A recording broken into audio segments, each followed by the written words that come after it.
हरे कृष्णा जय भोलेनाथ। प्रिय श्रोताओं, आज है कार्तिक मास के शुक्ल पक्ष की त्रयोदशी तिथि। आज है सोम प्रदोष व्रत।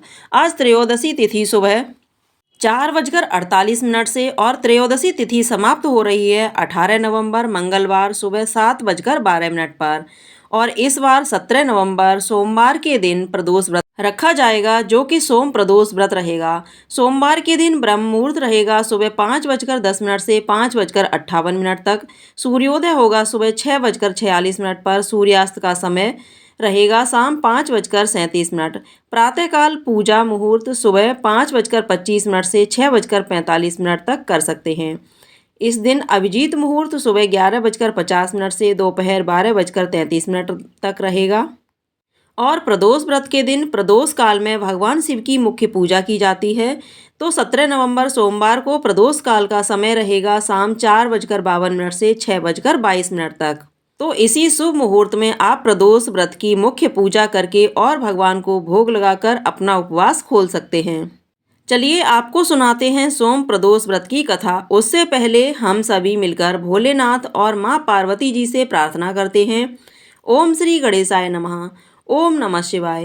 हे आदिदेव महेश्वर, हे भोलेनाथ शंकर, हे जगत जननी माता पार्वती, हे शीतल मनोहर चंद्रदेव, आज सोम प्रदोष व्रत के इस पावन समय में हम सब आपके चरणों में श्रद्धा भक्ति से उपस्थित हुए हैं।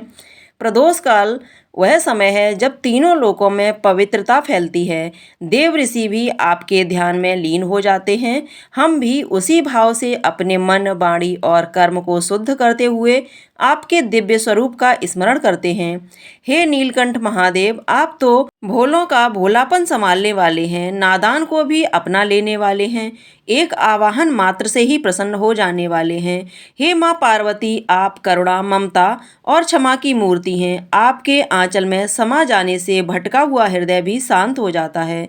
हे चंद्रदेव, आप शिव, शीतल और शांत हैं। आपकी चंद्रकलाओं से जीवन में माधुर्य, प्रेम और स्थिरता आती है। हे देवादिदेव महादेव, हे जगदम्बे, हे चंद्रदेव, यदि आज के इस व्रत में पूजन में, ध्यान, जप, नियम या संकल्प में, कथा श्रवण में हमसे कोई भी त्रुटि, इस प्रकार का दोष, भूल चूक, अशुद्धि हो गई हो तो कृपा करके उसे क्षमा करें। हमारा उद्देश्य सदैव पवित्र रहा, हमारा मन आपका ही रहा है। हमसे हुई त्रुटियां हमारे मानवीय स्वभाव के कारण हैं, न कि किसी अनादर की भावना से। हे भोलेनाथ, आपका नाम लेने मात्र से ही समस्त पाप भस्म हो जाते हैं, तो हमारी भूलें भी निश्चित ही आपकी कृपा से क्षमा हो जाएंगी। हमारे जीवन से दुख, रोग, भय, ऋण, अपमान और समस्त बाधाएं दूर हों। हमारे घर में सुख, शांति, स्वास्थ्य, सौभाग्य और समृद्धि का वास हो। हमारे हृदय में भक्ति का दीप निरंतर प्रकाशित रहे। हम सभी आपको बारंबार प्रणाम करते हैं। अब सुनते हैं सोम प्रदोष व्रत की कथा।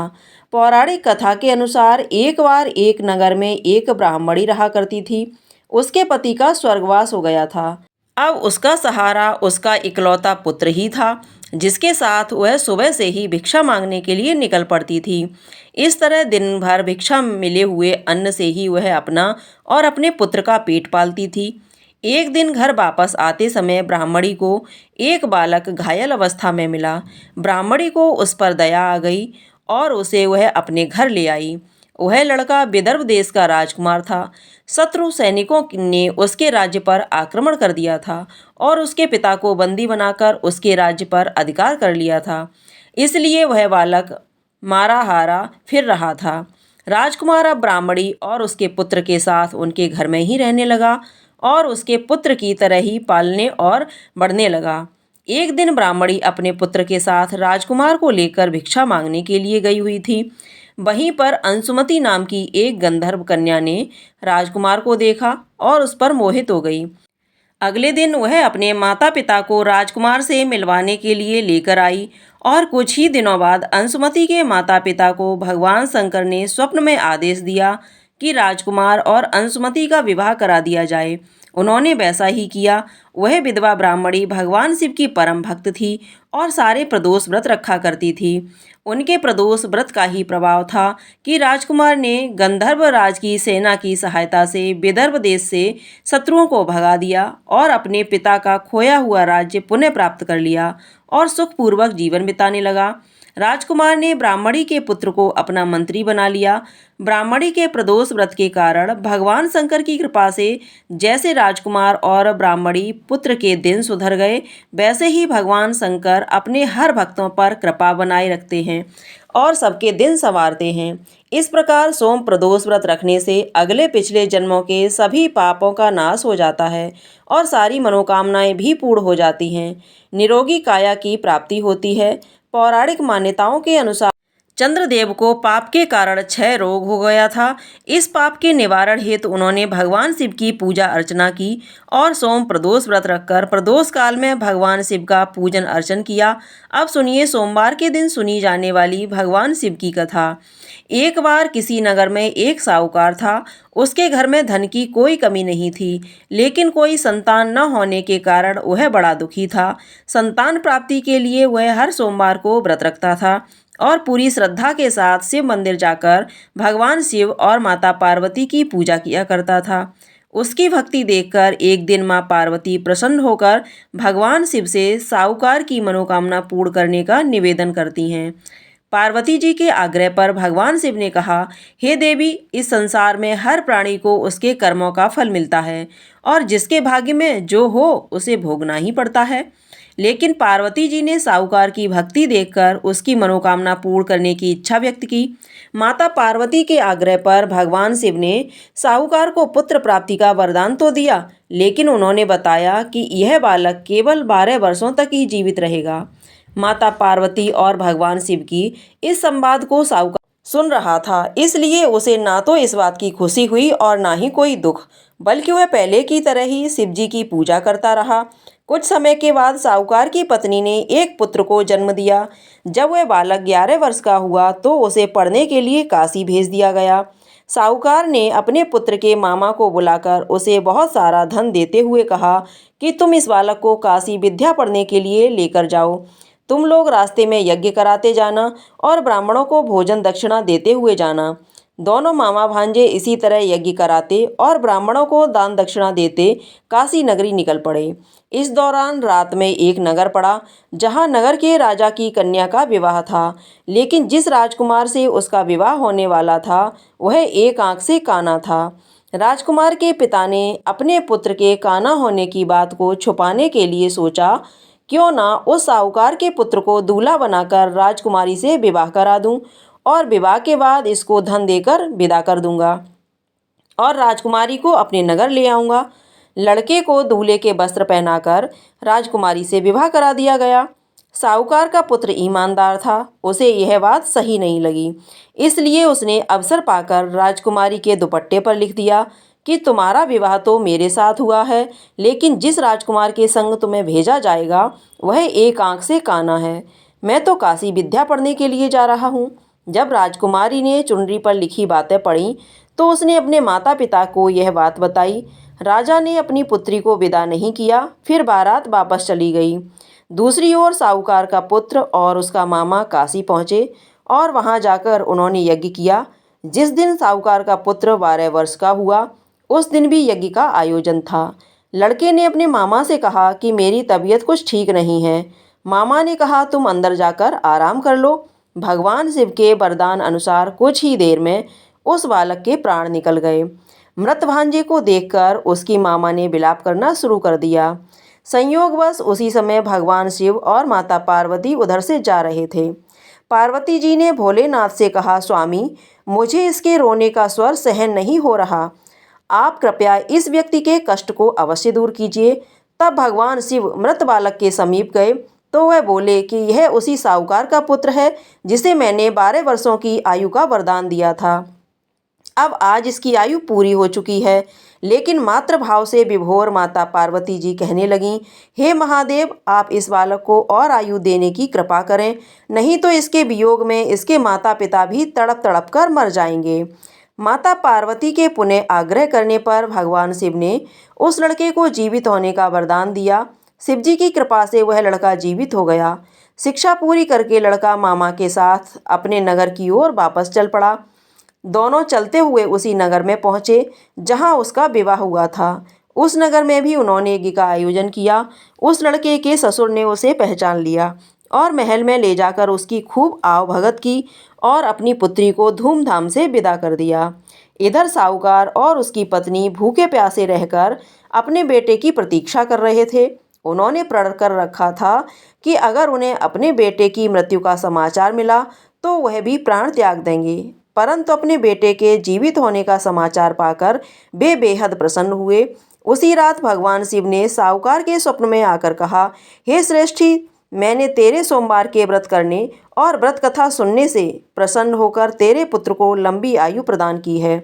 इसी प्रकार जो कोई सोमवार व्रत करता है या कथा सुनता है, पढ़ता है, उसके सभी दुख दूर होते हैं और सभी मनोकामनाएं पूर्ण होती हैं। सभी प्रेम से बोलिए भोले शंकर भगवान की जय, माता पार्वती की जय। जिन्होंने श्रद्धा से सोमवार का व्रत किया, यह पावन कथा सुनी है और भगवान शिव का पूजन किया, उनके जीवन से समस्त दुख, रोग, शोक और संकट दूर होते हैं। यह व्रत न केवल सांसारिक सुखों को प्रदान करता है, बल्कि भगवान शिव की अपार कृपा से आत्मिक शांति, मोक्ष और चिर सुख की प्राप्ति भी कराता है। अब आइए हम पूर्ण समर्पण और सच्चे मन से भगवान से प्रार्थना करते हैं। हे नीलकंठ भगवान शिव, आप भोले हैं, दयालु हैं, आशुतोष हैं। हमने तो जो कुछ भी पूजा, व्रत और कथा श्रवण किया, उसमें यदि कोई त्रुटि रह गई हो तो क्षमा करें।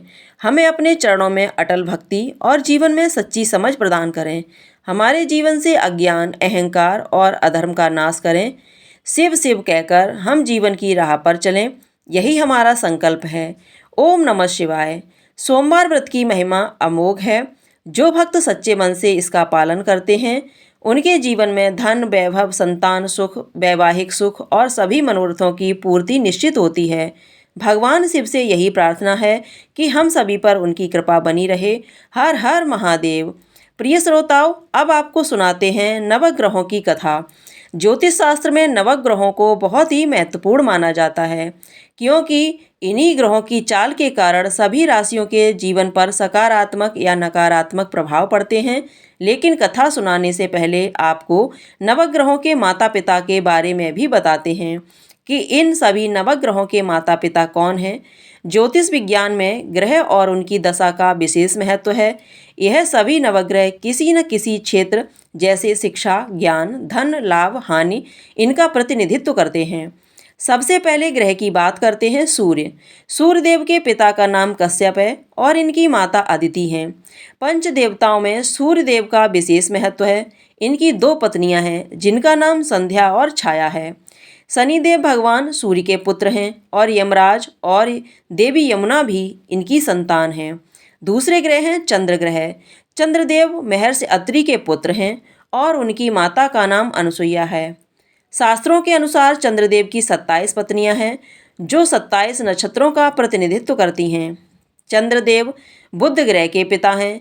तीसरे ग्रह मंगल ग्रह। शास्त्रों में बताया गया है कि मंगल देव के पिता भगवान शिव हैं और भूदेवी इनकी माता हैं। मंगल पूरी तरह से ब्रह्मचारी हैं। मांगलिक दोष का संबंध भी इन्हीं ग्रहों से होता है। चौथे ग्रह हैं बुध ग्रह। बुध देव के पिता चंद्र और देवतारा इनकी माता का नाम है। बुध देव को समस्त वेद और शास्त्रों का ज्ञान देवगुरु बृहस्पति से प्राप्त हुआ था और इनकी पत्नी का नाम इला है। चंद्रवंश का प्रारंभ भी इन्हीं से हुआ था। चौथे ग्रह हैं बृहस्पति। देवगुरु बृहस्पति के पिता महर्षि अंगिरस हैं। सुपा इनकी माता का नाम है और इनकी पत्नी का नाम तारा है। महाभारत काल में मुख्य भूमिका निभाने वाले गुरु द्रोणाचार्य इनके पौत्र माने जाते हैं। शास्त्रों में इन्हें देवताओं का गुरु भी बताया गया है। पांचवें ग्रह हैं शुक्र ग्रह। शुक्रदेव के पिता भृगु ऋषि हैं और काव्य माता इनकी माता का नाम है। इन्हें कठिन तप के कारण भगवान शिव से मृत संजीवनी विद्या प्राप्त हुई थी। इनकी पत्नी का नाम जयंती है, जिन्हें देवराज इंद्र की पुत्री के रूप में जाना जाता है। छठे ग्रह हैं शनि ग्रह। शनिदेव भगवान सूर्य के पुत्र हैं और इनकी माता का नाम छाया है। लेकिन शनि का स्वभाव अपने पिता के गुणों से बिल्कुल विपरीत है। शनिदेव कर्मों के अनुसार फल प्रदान करते हैं और इनकी पत्नी का नाम धामिनी है। आठवें ग्रह के रूप में राहु और केतु को जाना जाता है, जो कि समुद्र मंथन के समय तक अमृतपान करने से पहले तक स्वर्भानु था। जिसके पिता का नाम प्रविचित है और माता का नाम सिंहिका है। राहु की 2 पत्नियां हैं जिनका नाम नागवल्लवी और नागकड़ी है।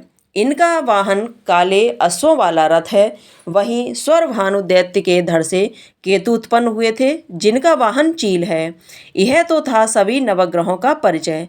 अब सुनिए नवग्रहों की कहानी। एक बार की बात है, किसी गांव में एक भाई बहन रहते थे। बहन का विवाह हो चुका था। तो एक दिन भाई अपनी बहन से मिलने के लिए उसकी ससुराल जा रहा था। रास्ते में भाई को एक सांप मिला और कहने लगा, मैं तुझे डसूंगा। भाई बोला, हे नाग देवता, मैंने ऐसा कौन सा अपराध किया है जो आप मुझे डसोगे? मैं तो अपने माँ बाप का एक ही पुत्र हूँ, बहन का एक ही भाई हूँ। मेरी पत्नी और मेरे बच्चे घर पर मेरा इंतजार कर रहे हैं। आप मुझे क्यों डसना चाहते हैं? तब वह सांप बोला, तुम्हारे 9 ग्रहों की दशा लगी है, इसलिए मैं तुम्हें डस लूँगा।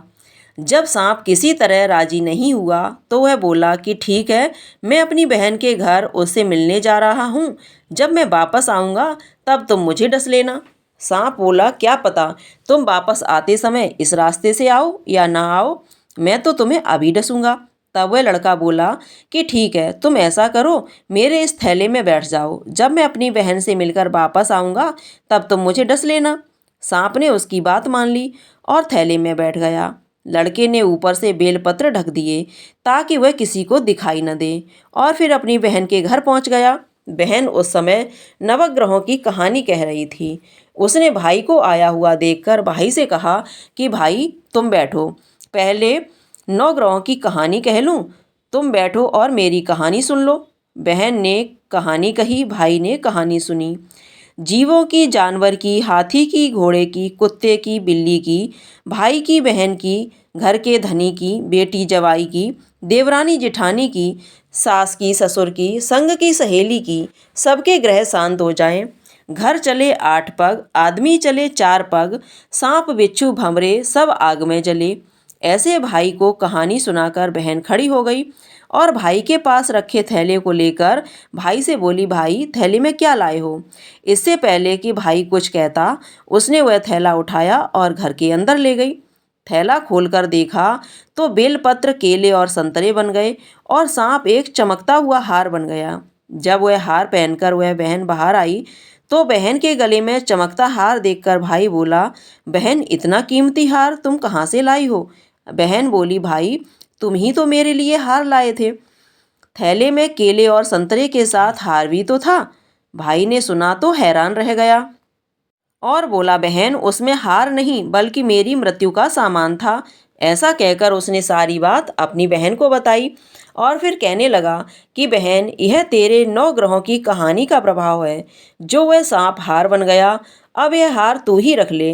कुछ दिनों के बाद बहन के घर रहने के बाद जब भाई वापस चलने लगा तो बहन बोली, भाई तुम्हारे नवग्रहों की दशा लगी है, तुम घर जाकर भाभी से कहना कि वह नवग्रहों की कहानी कहे।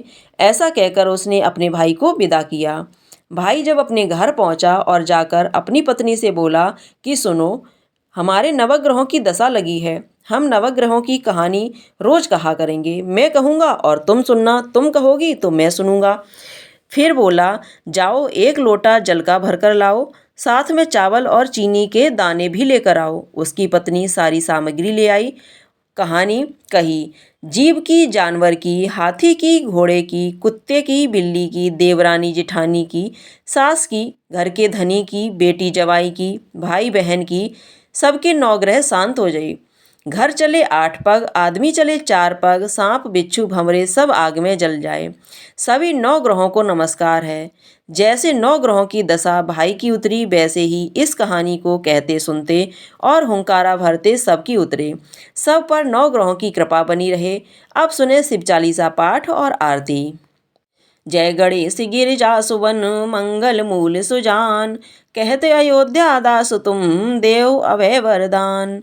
जय गिरजापति दीन दयाला, सदा करत संतन प्रतिपाला। भाल चंद्रमा सोहत नीके, कानन कुंडल नांग फनी के। अंग गौर सिर गंग बहाए, मुंड माल तन छार लगाए। वस्त्र खाल बागंबर सोहे, छवि को देख नांग मुनि मोहे। मैं न मातु की हवै दुलारी, बाम अंग सोहत छवि न्यारी। कर त्रिशूल सोहत छब भारी, करत सदा शत्रुन क्षयकारी। नंदी गणेश सोहत हैं कैसे, सागर मध्य कमल हैं जैसे। कार्तिक श्याम और गणराऊ, या छवि को कह जात न काऊ। देवन जब ही जाए पुकारा, तबहि दुख प्रभु आप निवारा। किया उपद्रव तारक भारी, देवन सब मिल तुम्हें जुहारी। तुरत सड़ानन आप पठायो, लव निमेष को मार गिरायो। आप जलंधर असुर संहारा, सुयस तुम्हार विदित संसारा। त्रिपुरासुर सन युद्ध मचाई, सबई कृपा कर लीन बचाई। किया तपई भागीरथ भारी, पुरव प्रतिज्ञाता सुपुरारी। दानिन में तुम सबको नाही, सेवक स्तुति करत सदाही। वेद नाम महिमा तब गाई, अकथ अनाद वेद नहीं पाई। प्रगट उदित मंथन में ज्वाला, जरत सुरासुर बहे बेहाला। कीन दयाता करी सहाई, नीलकंठ तब नाम कहाई। पूजन रामचंद्र जब कीना, जीत के लंक विभीषण दीना। सहस कमल में हो रहे धारी, कीन परीक्षा तवई पुरारी। एक कमल प्रभु राखे जोई, कमल नयन पूजै चै सोई। कठिन भक्ति देखी प्रभु शंकर, भये प्रसन्न दिए इक्षित वर। जय जय जय अनंत अविनाशी, करत कृपा सबके घटवासी। दुष्ट सकल नित्य मोहि सतावे, भ्रमित रहे मोहि चैन न आवे। त्राहि त्राहि में नाथ पुकारो, यह अवसर मोहि आन उबारो। ले त्रिशूल शत्रुन को मारो, संकट से मोहि आन उबारो। मात पिता भ्राता सब कोई, संकट में पूछत नहीं कोई। स्वामी एक है आस तुम्हारी, आए हरो मम संकट भारी। धन निर्धन को देत सदाही, जो कोई जांचे सो फल पाही। अस्तुत के विधि करो तुम्हारी, क्षमऊ नाथ अब चूक हमारी। शंकर हो संकट के नाशन, मंगल कारण विघ्न विनाशन। योगी यति मुनि ध्यान लगावे, नारद सारद शीश नवावे। नमो नमो जय नमः शिवाय, सुर ब्रह्मादिक पार न पाए। जो ये पाठ करे मन लाई, तापर होत है शंभु सहाई। ऋनिया जो कोई होए अधिकारी, पाठ करे सो पावन हारी। पुत्रहीन इच्छा कर कोई, निश्चय शिव प्रसाद ते होई। पंडित त्रयोदशी को लावे, ध्यान पूर्वक होम करावे। त्रयोदशी व्रत करे हमेशा, ताके तन नहीं रहे कलेसा। धूप दीप नैवेद्य चढ़ावे, शंकर सम्मुख पाठ सुनावे। जन्म जन्म के पाप नसावे, अंत धाम शिवपुर में पावे। कहते अयोध्या दास आस तुम्हारी, जान सकल दुख हरो हमारी। नित्य नेम कर पाठ ही पाठ करो 40, तुम मेरी मनोकामना पूर्ण करो जगदीश। मगसर छठे मंत्रित, संबत 64 जान। अस्तुत 40 शिवई, पूर्ण कीन कल्याण। ओम जय शिव ओमकारा, स्वामी जय शिव ओमकारा। ब्रह्मा विष्णु सदा शिव, अर्धांगी धारा। ओम जय शिव ओमकारा। एकानन चतुरानन पंचानन राजे, स्वामी पंचानन राजे। हंसासन गरुड़ासन, वृषवाहन साजे। ओम जय शिव ओमकारा। दो भुज चार चतुर्भुज, 10 भुज अति सोहे। तीनों रूप निरखता, त्रिभुवन जन मोहे। ओम जय शिव ओमकारा। अक्षमाला वनमाला, मुंड माला धारी, स्वामी मुंड माला धारी। त्रिपुरारी कंसारी, कर माला धारी। ओम जय शिव ओमकारा। श्वेतांबर पीतांबर, बागांबर अंगे, स्वामी बागांबर अंगे। सनकादिक गरुड़ादिक, भूतादिक संगे। ओम जय शिव ओमकारा। कर के मध्य कमंडल, चक्र त्रिशूल धारी, स्वामी चक्र त्रिशूल धारी। सुखकारी दुखहारी, जग पालनकारी। ओम जय शिव ओमकारा, स्वामी जय शिव ओमकारा। ब्रह्मा विष्णु सदा शिव, जानत अविवेका। स्वामी जानत अविवेका। प्रणवाक्षर में शोभित ये तीनों एका। ओम जय शिव ओमकारा, स्वामी जय शिव ओमकारा। त्रिगुण स्वामी जी की आरती जो कोई नर गावे, स्वामी प्रेम सहित गावे। कहत शिवानंद स्वामी सुख संपत्ति पावे। ओम जय शिव ओमकारा, स्वामी जय शिव ओमकारा। ब्रह्मा विष्णु सदा शिव अर्धांगी धारा। ओम जय शिव ओमकारा। शिव समान दाता नहीं कष्ट निवारण हार, लज्जा मेरी राखियो नंदी के असवार। सेवा पूजा वंदना सवई तुम्हारे हाथ, मैं तो कछु जानू नहीं तुम जानो विश्वनाथ। काल हरो हर दुख हरो दरिद्र, नमामि शंकर भजामि भोले बाबा हर हर शंभु। ओम शरणम नमः शिवाय, कैलासी काशी के वासी अविनाशी मेरी सुध लीजो। सेवक जान सदा चरणन में आपन जान दरस दीजो। तुम तो प्रभु जी बड़े सयाने, अब गुण मेरे सब ढकियो। सब अपराध क्षमा कर शंकर, खुशबू की विनती सुनियो। स्वामी मोन बिसारियो, चाहे लाख लोग मिल जाएं, हमसे तुमको बहुत हैं तुम सम हमको नाय। नहीं विद्या नहीं बाहुबल नहीं खर्चन कछु दाम, मोसे पतित पंग की संपत्ति राखो राम। सियापति राम जय जय राम, मेरे प्रभु राम जय जय राम।